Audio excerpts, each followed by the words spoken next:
Welcome to the Tao of Our Understanding Recovery Podcast. In this podcast, we discuss mystical works of literature and how they relate to recovery. We hope you enjoy today's podcast episode. Hello, this is Buddy C. Welcome to the Tao of Our Understanding Recovery Podcast. Today we have Marla and Craig and Pedro. Good to have you guys. 4 folks and 3 continents. That's good. Craig, I just listened to last week's podcast. Thank you, y'all. That was good. Thank you for hosting for me last week.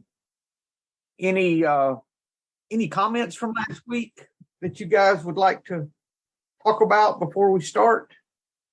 There comes Amy. And there's one thing from this, first she's talking about accepting what is, and I like this statement on page 34.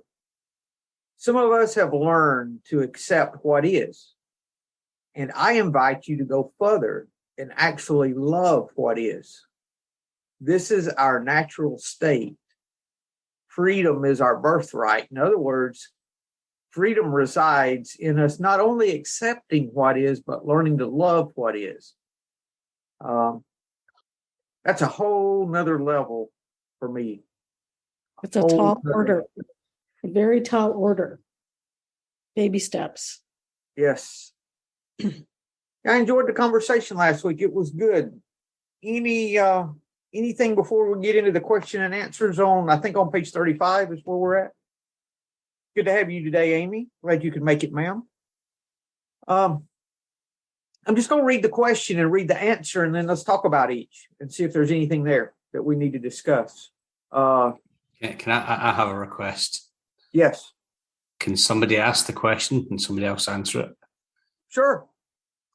Why don't Craig, you want to ask the question and then maybe Amy or Marla could answer? Would that work? Let's do that. Let me find the questions. What page? Are you on page 24? 35 is where 35. We all left off. We did what?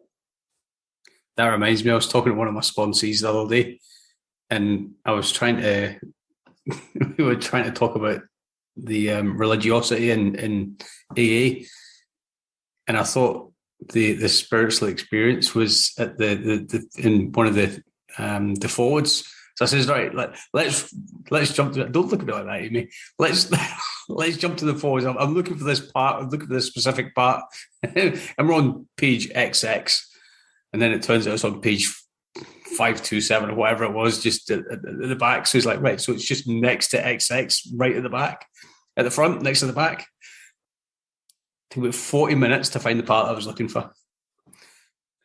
Right. Are you ready? Refresh me how we're doing this. Just so I'm going to ask the question, you're going to answer it. Okay. Marla, I've had a hard time writing about others. Can I write about myself? Well, Craig, if you want to know yourself, I suggest you write about someone else. Point the work outward in the beginning, and you may come to see that everything outside you is a direct reflection of your thinking.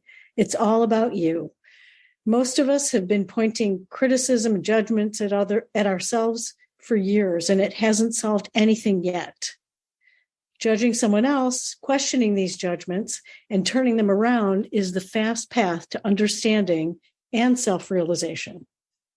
Does that answer your question, Craig? Nope. It asks more. Just that answer asks more. Hold on. Let's talk about that a little bit. Don't move on.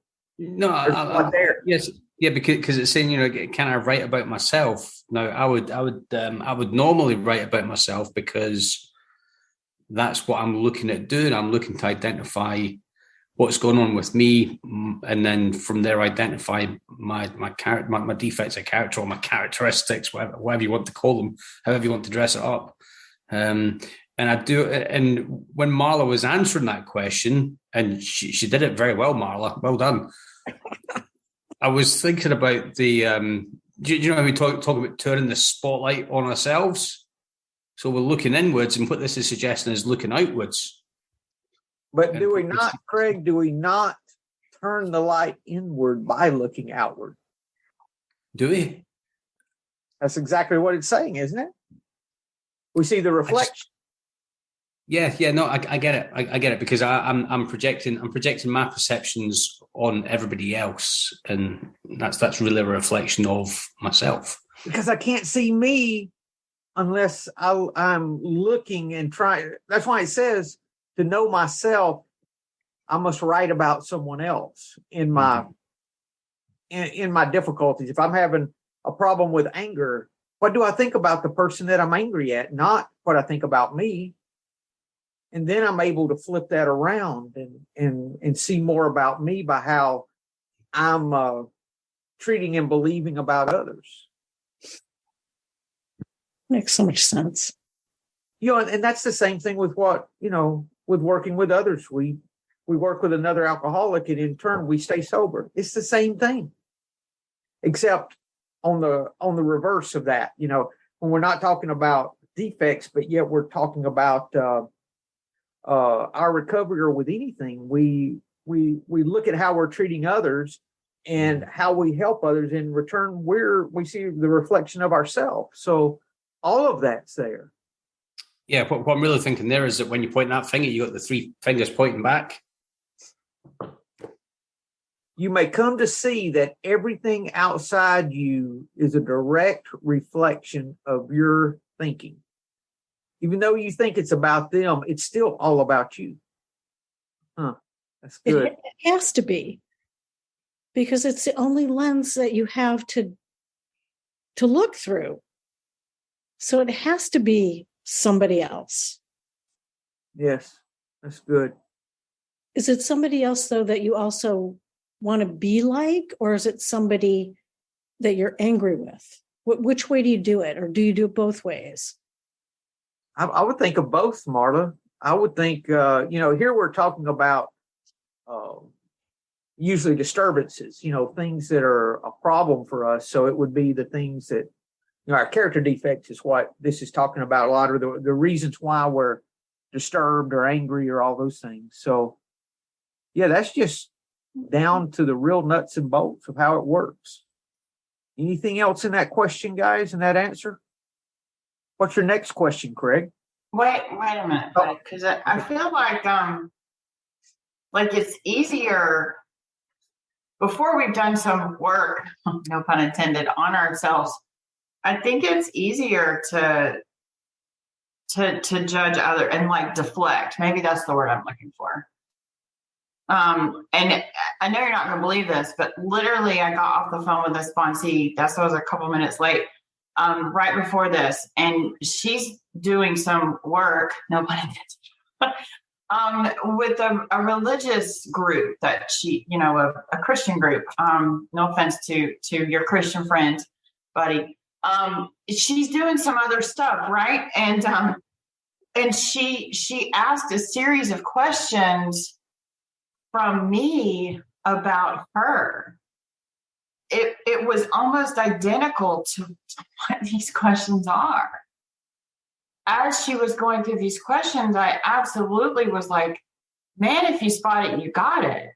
Because there were a couple of times where she would say, pot calling the kettle. And I'm like, I know, but that's how I know this about me and about you, because it's all very reflective. And that's how I went into that conversation, and not being defensive or deflective. I hope I'm making sense. Okay. That's why our prayer shifts from God help me to God, who can I help? I mean, it's just really that simple. If we're not analyzing our relationship or looking at our relationship with others, we can't see the reflection, because that is the mirror. Others are our mirror, so we can see ourselves. Marla, I've heard you say that you're a lover of reality. What about war, rape, poverty, violence, and child abuse? Are you condoning them? Well, Craig, how could I condone them? That's what I'm asking. That's what I'm asking. I could not condone them. I'm not crazy. I simply notice that if I believe they shouldn't exist when they do exist, I suffer. Can I just end the war in me? Can I stop raping myself and others with my abusive thoughts? If not, I'm continuing in myself the very thing I want to end in the world. Sanity doesn't suffer ever. Can you eliminate war everywhere on earth? Through inquiry, you can begin to eliminate it for one human being, you. This is the beginning of the end of the war in the world. If life upsets you, good. Judge the war makers on paper. Inquire and turn it around. Do you really want to know the truth? All suffering begins and ends with you. No, I know. Oh, Craig, let me interrupt you real quick. For anyone that's just tuning into the podcast, the last few weeks we've been talking about Byron Katie's work called The Work, and this is the last week. I would encourage you, if you like what you're hearing, we'll go back on Taoist text next week. We'll have Sensei in actually talking about one of the verses of Tao Te Ching, but go back and listen to the last few episodes, and we've gone through her work, and this is the last week, just going through the Q&A at the end of her PDF that's free from her website, and I've got a link to the PDF also in the show notes. Go ahead, Craig. I'm sorry. No, you're fine. The answer to that for me is acceptance. Mm-hmm. Acceptance for things like how they are. I'm powerless over people, places, and things. And the more that I don't accept that, the more I'm going to suffer. Yeah, I see that too. But I just think that is, I don't know, somehow also saying that the real war is inside you. And that's the acceptance you gotta have. Yeah. That's your anger, bitterness, and fear, or your resentments. I think last week I was talking about how the words that I've used to describe myself, not nice words. And I'm really very, very conscientiously working on changing the dialogue. And because that is really an internal war with myself, is, being so angry and unforgiving with myself, So I'm working on acceptance. Well, that's a good one. And this reminds me too, and this seems to happen in another study group that I'm in, where we take an issue and we make it so broad that we don't apply it to our life. Like, the question was, what about war and rape and poverty and violence and child abuse? It's taking the question and making it so big that you lose sight of how you can be free of that yourself. And I love the way that she turned that around, that the only person that we can stop the war and the poverty and the rape and the violence and the child abuse with is us. We start there.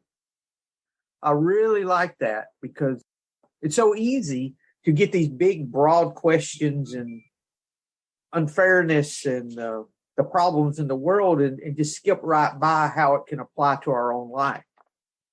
I like this. All suffering begins and ends with you. Last quote. Because, Pedro, our suffering is because of our lack of acceptance of what is. I think that's where she's pointing. Not our lack of acceptance, it's Pedro's lack of acceptance. Don't push his character defects onto me. I'm not responsible for his lack of acceptance. I've got enough of my own issues to deal with without Pedro's. But are you talking about his lack of acceptance because you really do have lack of acceptance? I refuse to accept that. So, Marla, what you're saying is I should just accept reality as it is and not argue with it? Is that right? Well, Craig, it's not up to me to say what anyone should or shouldn't do. I simply ask, what is the effect of arguing with reality? How does it feel? The work explores the cause and effect of attaching to painful thoughts, and in that investigation, we find our freedom. To simply say that we shouldn't argue with reality just adds another story, another spiritual concept. It hasn't ever worked. So true. But it's amazing how much time I do actually spend arguing with reality. Yeah, I know. And it's wow, what a waste of time. Instead of just accepting, like, oh, okay. It's like if your boss tells you to do something and you're like, fuck that, I can do it much better. You're like, you can do better. I know better. I just say, yes, ma'am, I'll do whatever you want. And I'm happier. She's happier. Life is better with acceptance. And I argue with reality in some very minor ways too. And most of it's in my head. It's little, but those little things are what cause me the most disturbance. I don't know if we've mentioned this during this discussion before, but it's just sprung to mind when we're arguing about reality. It's the guy that's trying to mop up the ocean. He's got his bucket and his mop, and the tide's coming in, and he's there and he's trying to mop up the ocean. He's squeezing it into his bucket. Then when his bucket gets full, he chucks it back into the ocean. Then he starts all over again. That's what this is reminding me of. Marla. That's doing the impossible. Yep. I don't believe in God. Can I still benefit from the work? For sure. Yes, Craig. Atheist, agnostic, Christian, Jew, Muslim, Buddhist, Hindu, pagan, we all have one thing in common. We want happiness and peace. If you are tired of suffering, I invite you to the work. And the reason behind that is because it points us to acceptance, right? Acceptance of what is. Loving what is sounds like never wanting anything. Isn't it more interesting to want things? My experience is that I do want something all the time. What I want is what is. It's not only interesting, it's ecstatic. When I want what I have, thought and action aren't separate. They move as one without conflict. If you find anything lacking ever, write down your thoughts and inquire. I find that life never falls short and doesn't require a future. Everything I need is always supplied, and I don't have to do anything for it. There's nothing more exciting than loving what is. That sounds pretty remarkable. It sounds very Taoist, doesn't it? Yes. I'm reading this Bhagavad Gita, and they have this. Yes, this one, and they have this thing that is action without wanting the result. Like I forgot the name in English that they have for that. It's like just doing non-attachment. Yeah. Non-attachment, and I'm not sure if that's what she means here, or if it's like if you accept things, you don't inquire things more, anything else. In Taoism, we talk about we know that we have enough. We know when we have enough, but it's getting to that stage where we know that we have enough. And we also talk about acting without expectation. We're just doing the right thing.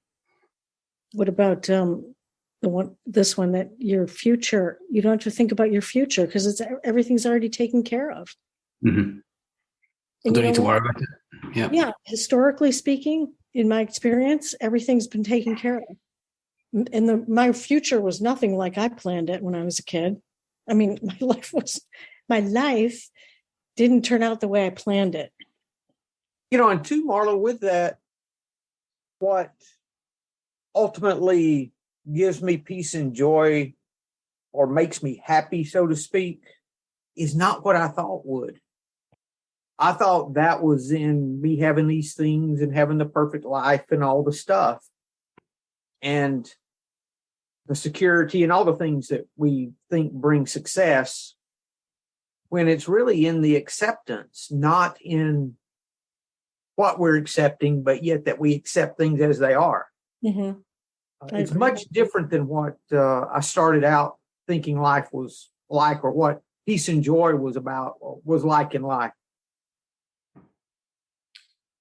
Do you think that's because we spend a lot of time looking at other people, wanting what other people have? That seems like a natural thing to do. It seems like humans just do that, one up each other, or competition, whatever. Now, looking at other people in that regard's different from the way she's talking about. Mhm. You know, she's talking about looking at other people as in the ways we judge them and the people that we think do not make us happy. If they would only change, then we would be happy. But you're talking about more competition, right, Craig? Like, and that's fear for me. Fear is in my competition. I'm just pacifying fear, and that I'm never happy pacifying fear. Now, Marla, I'm asking this question for a friend, okay? Because we all know this doesn't apply to me. What if I don't have a problem with people? And anybody that knows me knows that I hate people. I just don't like people. We had people over for my son's birthday party one time, and I just went up to my bed because I could not be bothered with people. I just went upstairs. My mum says to the next day, she says, "What happened to you?" It was about 6:30. So I went to my bed. So I just couldn't be bothered with people. So what happens if I don't have a problem with people? Can I write about things like my body? Well, Craig, yes. Do the work on any subject that is stressful. As you become familiar with the 4 questions and the turnarounds, you may choose objects. I can hardly see this. I'm sorry. You may choose objects such as the body, disease, career, or even God. Hold on.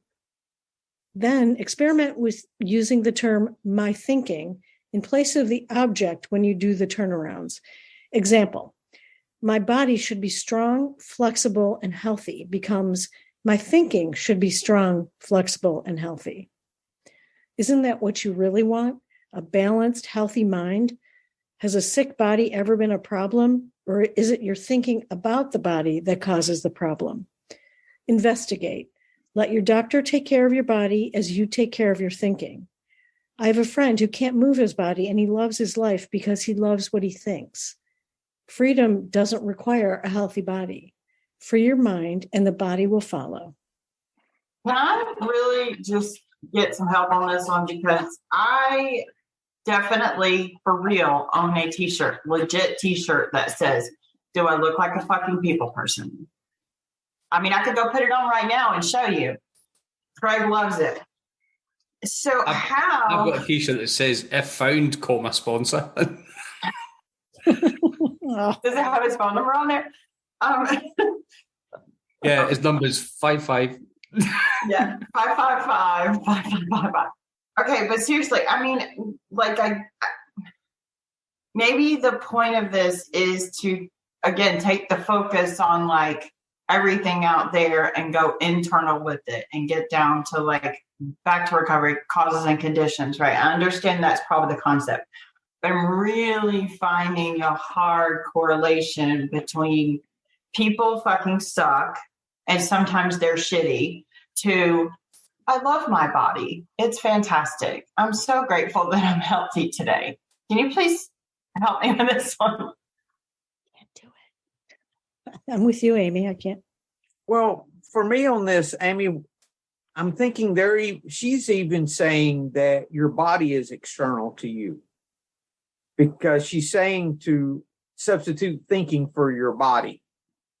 So if let's say you think you don't have a problem with people, this person would have a problem with their body. Okay. So that is external to them. So what she's saying is substitute thinking for your body in your statement so that you still turn it around that how you think about your body is still a thinking problem. It's still an issue in your thinking. It's not an issue in your body. I think is what she's saying. And that makes sense to me. Yes. Or maybe if I'd really paid attention, it says, what if I don't have a problem with people? It doesn't say, look, I'm so stuck on the fact that people suck that I even read the question wrong. Wow, look at that. The work is being done right now. That's incredible. Free your mind, Amy. Free your mind. Marla, how can I learn to forgive someone who hurt me very badly? Well, that is a tough one, Craig. Judge your enemy, write it down, ask 4 questions, turn it around. See for yourself that forgiveness means discovering that what you thought happened didn't. Until you can see that there is nothing to forgive, you haven't really forgiven. We are all innocent. We hurt others because we believe our unquestioned thoughts. No one would ever harm another human being unless they were confused. So whenever you suffer, identify the thoughts you're thinking, write them down, question them, and allow the answers from within to set you free. Be a child. Start from the mind that knows nothing. Take your ignorance all the way to freedom. I was looking for the big book verse about we're all sick people. Isn't that in the 9th step? While y'all talk, I'll look for that. I can see a lot of applications for this. I for one, have never liked my body. I have body dysmorphia, without having any reason to it. And on the exterior, my body's super strong. It's just my brain that's telling me I don't have a body like a model. But that's what this is going back to. We're comparing ourselves to others. Yeah. We're looking at others. We're looking at other people. And I suffer from this all the time. People are looking at me all the time and thinking I don't have a body like Craig's. And they get jealous of it. And they keep hitting me up in the street and saying, look, Craig, how do you do it? So it's really a case of what we're focusing on.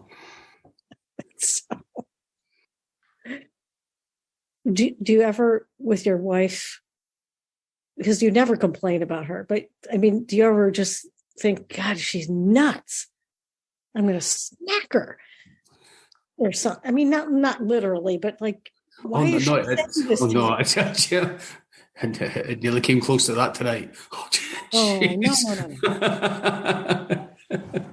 Real men don't hit women. My intolerance levels were kind of up there today. We're both tired. We're both tired. We've had long days, and this is the bottom of page 66. We realized that the people who wronged us were perhaps spiritually sick. Though we did not like their symptoms and the way these disturbed us, they, like ourselves, were sick too. And this is the sick man's prayer, is what I have beside this part. We ask God to help us show them the same tolerance, pity, and patience that we would cheerfully grant a sick friend. When a person offended, we said to ourselves, this is a sick man. How can I be helpful to him? God, save me from being angry. Thy will be done. Yep. That's a difficult one for me. Mm-hmm. That's difficult. Not to say that, there aren't people who do bad things to other people, and it does happen, and it happens a lot. But there's a place that we can get to where we can find freedom from the anger and hate and resentment. And that's the whole point. It's not to say they're not guilty, but it's to say that we're not guilty. And everybody has a story. You just don't know what it is. And it's fair for us to give them the benefit of the doubt. But the gift in this is not whether they're right or wrong or sick or what. The gift is that we can be free. That's the whole gift of recovery. Craig, we got several pages left, don't we? So what do we have left here? All right. I can't make this any bigger. You want Amy to read? Yeah, the text is too small for my old eyes. Thank you, Marla. Amy, I've exhausted Marla. I'm needing more answers. How can I... Oh, no, we've done that one. Is inquiry a process of thinking? If not, what is it? Well, Craig, inquiry appears to be a process of thinking, but actually it's a way to undo thinking. Thoughts lose their power over us when we realize that they simply appear in the mind. They're not personal. Through the work, instead of escaping or suppressing our thoughts, we learn to meet them with unconditional love and understanding. So our thoughts are not personal? What does she mean by that? I think some thoughts are a figment of my imagination.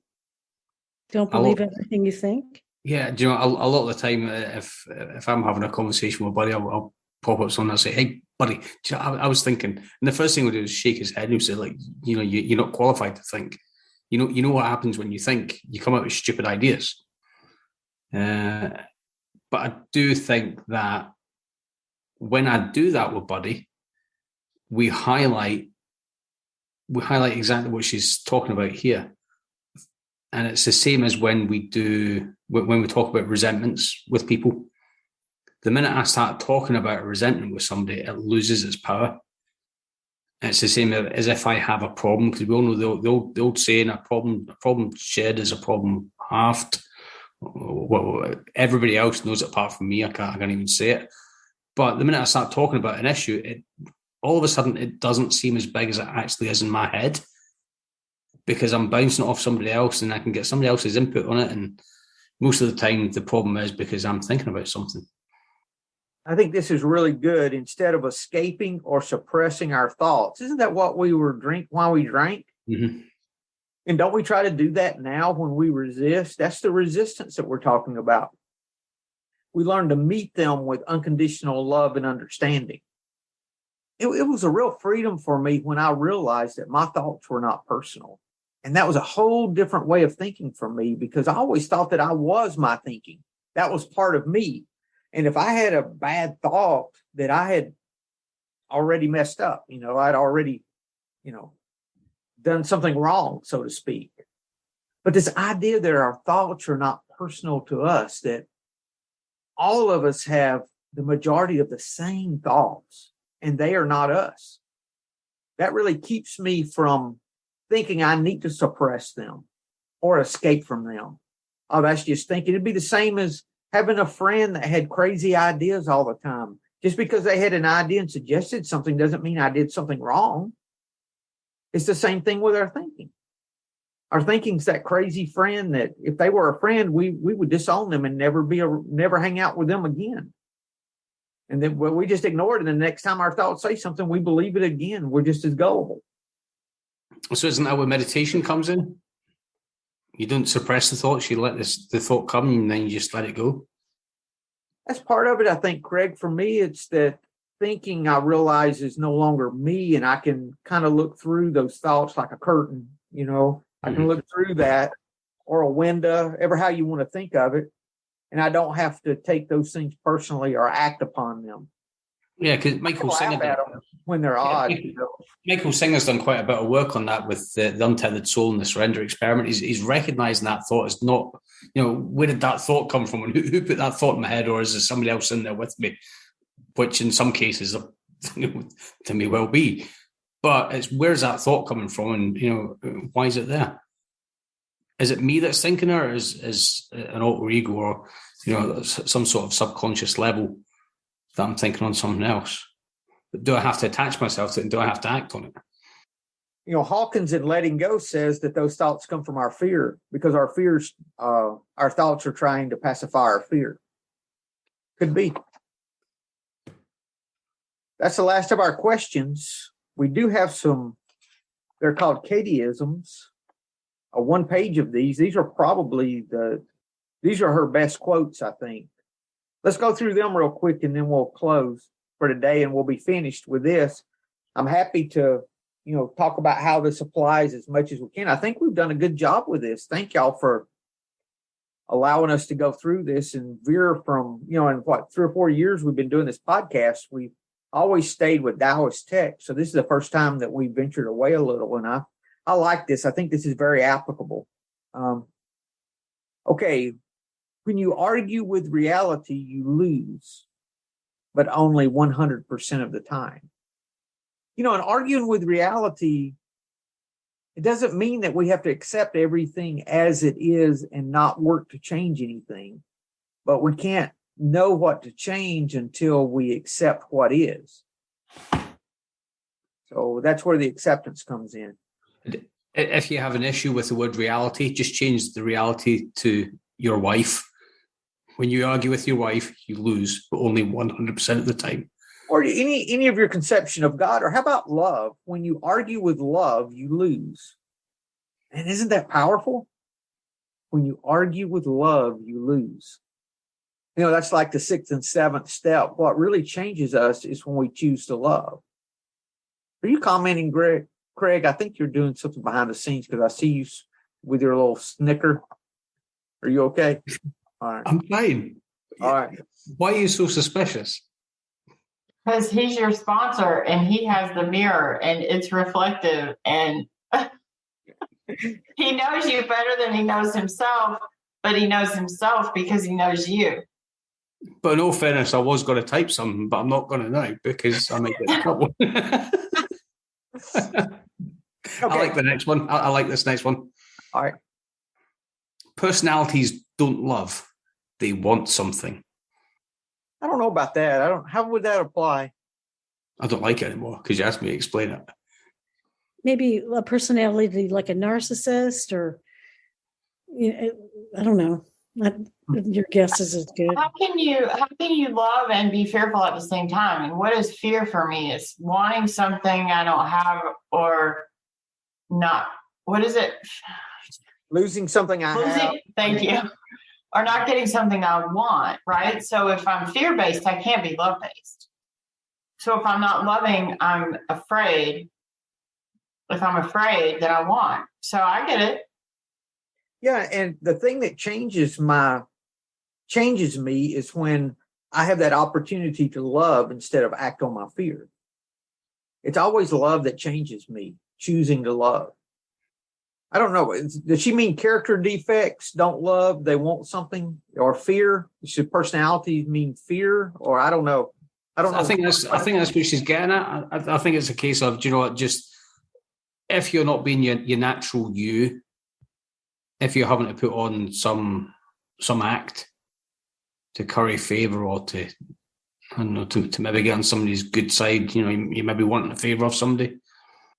If we take it back to the long version of the 12th tradition, and finally, Alcoholics Anonymous believe that the principle of anonymity has an immense spiritual significance. It reminds us that we are to place principles before personalities, that we are actually to practice a genuine humility. This to the end that our great blessings may never spoil us, that we shall forever live in thankful contemplation of him who presides over us all. So if we are talking about personalities and not principles, that could be part of this too. Yeah. That's good. Thank you, Amy. Yeah. If I had a prayer, it would be this: God, spare me from a desire for love, approval, or appreciation. Amen. Is the key word there desire? Yeah, I would think so. Think so. Yeah. Because if I'm wanting something or desiring something, that I'm not back to loving what is, right? Or being okay with what is. Yes. Don't pretend yourself beyond your own evolution. Craig, what does that one mean? Oh, I think it just, I know you didn't ask Craig, but it just means your ego is way too big. You think of yourself in a much higher way than the reality of what you really are. Yeah, that's good. Thank you, because I had no clue, Marla. Well, I was going to say, well, you know that I'm the most humblest person in this meeting, so that I think that's really what it's asking us to do, is practice a humility that's maybe kind of around about my level of humility, but I don't know if you'll ever achieve that. But you can always aspire. I'm way more humble than you. No, well. I think that one's really talking about humility, buddy. Okay. I would think so. Yeah, that's good. How about this one? An unquestioned mind is the only suffering. We believe that. Yeah. That makes sense. I would have thought it would be unquestioning mind, not an unquestioned mind. I think it's interesting. I think it's an interesting way that she's put that. Wouldn't that be the same thing? No, because I think as a person that is questioning things, then I'm looking for answers. but something that is never questioned. I think maybe that's where she's going with that reality thing. Something that, you don't really question reality. You don't question your mind. The unquestioned is an unaware mind. The unquestioned mind is the mind that's unaware that it has questions. Does that make sense? There's people who remain unaware and ignorant of themselves. Right. Okay. Yeah, that makes more sense. Thank you, Marla. Yeah. Okay, you either believe what you think or you question it. There's no other choice. I think she took that from Yoda. Do or do not, there is no try. Yeah. That really is true. I think that one is right on. Or how about this next one? No one can hurt me. That's my job. Wow. The worst thing that has ever happened is an unquestioned thought. Could we just jump back to that last one? Because that reminds me of David Goggins' book, Can't Hurt Me. If you've ever read the David Goggins book, Can't Hurt Me, you know that he came to the realization that the only person that can hurt anybody is himself, because it's him that's taking things personally. It's him that's taking things as a personal attack on him. And that the only war that he really has is an internal one. So he has to win that war over his own mind.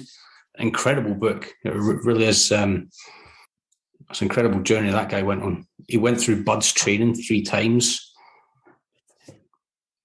The guy's a hard ass. He's absolutely brilliant. I watch his videos on Facebook and Instagram and that, and first thing in the morning, he's really motivational. He kind of gets you up and out of bed first thing in the morning.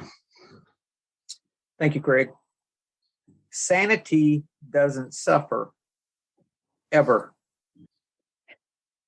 Because you're so insane that you can't believe your thoughts. The earth is flat.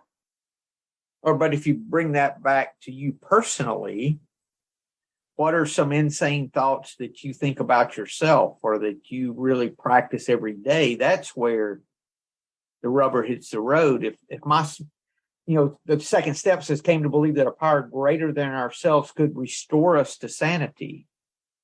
Yeah, sanity doesn't suffer. Yeah. If you're insane, you don't really know it. If you're insane, you don't really know it. But we have insane thoughts, and they're what cause us all of our angst. And yeah, that's true. Yeah, that is true. That's probably more of what she's talking about. If I think you're my problem, I'm insane. I don't let go of my concepts. I question them. Then they let go of me. Isn't that how it works? When we question, is this true? Is this really true? Those things just let go of us. That's really how it seems to be. Mm-hmm. Huh. It just softens, Yep. You move totally away from reality when you believe that there's a legitimate reason to suffer.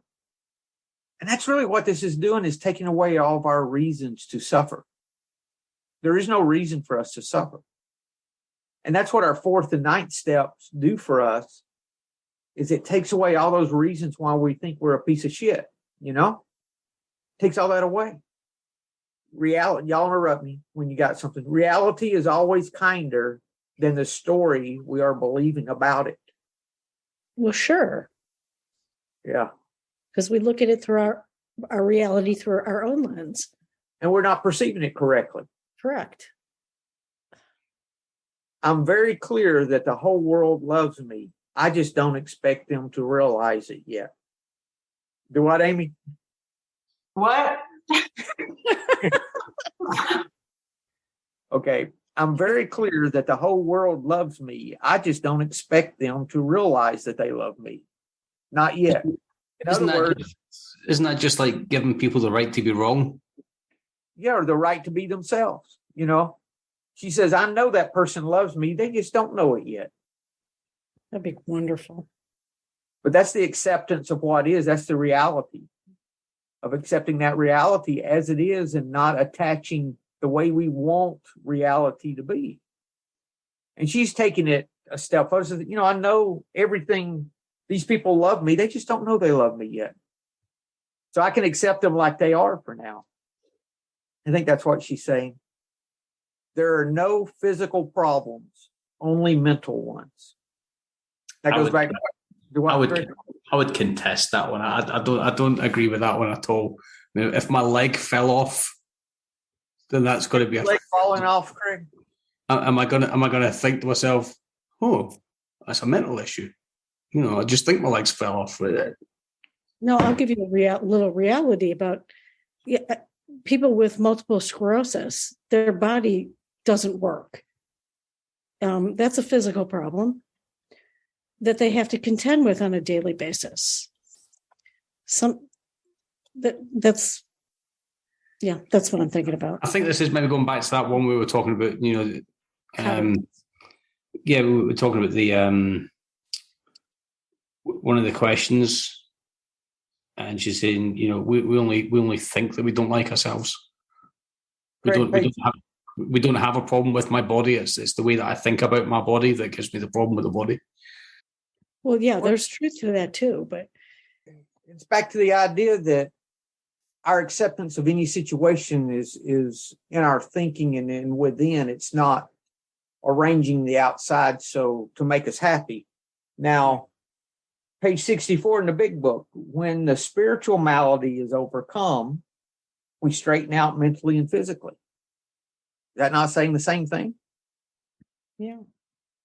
In other words, the real problem is not the physical. Granted, there are physical problems. You can see them. They're there. You can touch them. You can feel them or whatever, you know. But the issue with that, getting peace about that, is about what's going on within about that, not that in particular, because we all have limitations physically. Right. We do. You're right. It's our approach to those things and acceptance of those things. Reality is God because it rules. Okay. I can see that. When I am perfectly clear what is what I want. That makes sense. Yeah. Arguing with reality is like trying to teach a cat to bark. Hopeless. How do I know that I don't need what I want? I don't have it. That's because if you don't have it, you don't need it. That's right. Amy's having problems with all of this, I think. I can see her face contorting. So that's why I don't play poker. Some of it's a little over my head, but that's okay. It's because I'm not as spiritual as you, buddy. Oh, God. But doesn't it make sense, though, Amy? Some of it does. Some of it does not. But that's okay, too. I'm in acceptance of that. Okay. Well, what'll happen is what happens with me when I read some of this. I'm like, I'll have some circumstance happen later. Oh, that's what she was talking about. That happens a lot. It's usually at 3:00 in the morning. Yeah, you know, things are as they should be. Well, this is how they are, so I guess it's how they should be. I mean, it's that taking that thinking phase out. Said, okay, it's like this. Okay, well, it just is. Forgiveness is realizing that what you thought happened didn't. I don't know. Really? That's the one that I like. Explain that one to me, Amy, please. I like it too. I do too. I think it has to do with perception. I mean, my perception of a series of events is not necessarily what I mean. Take forgiveness, though. What I thought was my hostage, aka husband number 1 and number 2, were abusive, and they weren't good husbands, and they didn't do these things. But that's not what happened. What happened was I expected them to be something or somebody that they were not capable of being. So when I realized that, the reality of it was me and my expectations of other people. and I forgave myself for having those unrealistic expectations, then all of a sudden I forgave them for what I thought I needed to forgive them for, but really it was forgiving myself for expecting something to happen that couldn't.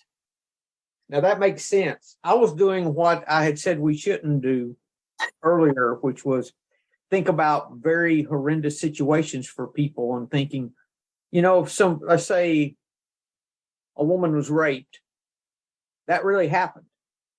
And I was kind of getting my head around that, but I need to limit this to how I would think about it for me, I guess. But even that story, even with something as horrendous as that, what we think, granted the act happened, but it could be that our perception of what happened is different from what really happened. You know what I mean? Like it's all these things that we keep torturing ourselves about in situations when no matter what the situation, how major or minor that we need to forgive, we always have a wrong perception, I guess would be a good way to maybe. Okay. Well, let's just read the next one. My sponsor would encourage me to just keep reading and you'll get the answers, Amy. Because the next one is everything happens for me, not to me. Yes. Gotta believe that. You gotta believe that. You gotta believe that. And the last one is good too. Gratitude is what we are without a story, without that story that we add to it. There's gratitude. All about gratitude. Mm-hmm. Guys, this has been a good little study. I hope some folks take away from this something that they can use, especially in doing their step work, or for people that are not in recovery that want some freedom from our thinking. This is a great tool to use. Indeed. I was resistant, but then again, I've been resistant to everything that related to recovery. Yeah. I'm just getting older and wiser and more mature and more open to new ways of doing things. Anything else, guys, with this before we close? Thank you. Not with this, but can I just give a quick hello to Scotty? Scotty sent me a text during the week. He says, "Hi, Craig. My name is Scotty, who's been enjoying the Dow podcast. Just wanted to say how much I've enjoyed listening." So thanks very much, Scotty. We always appreciate it. Thanks, Scotty.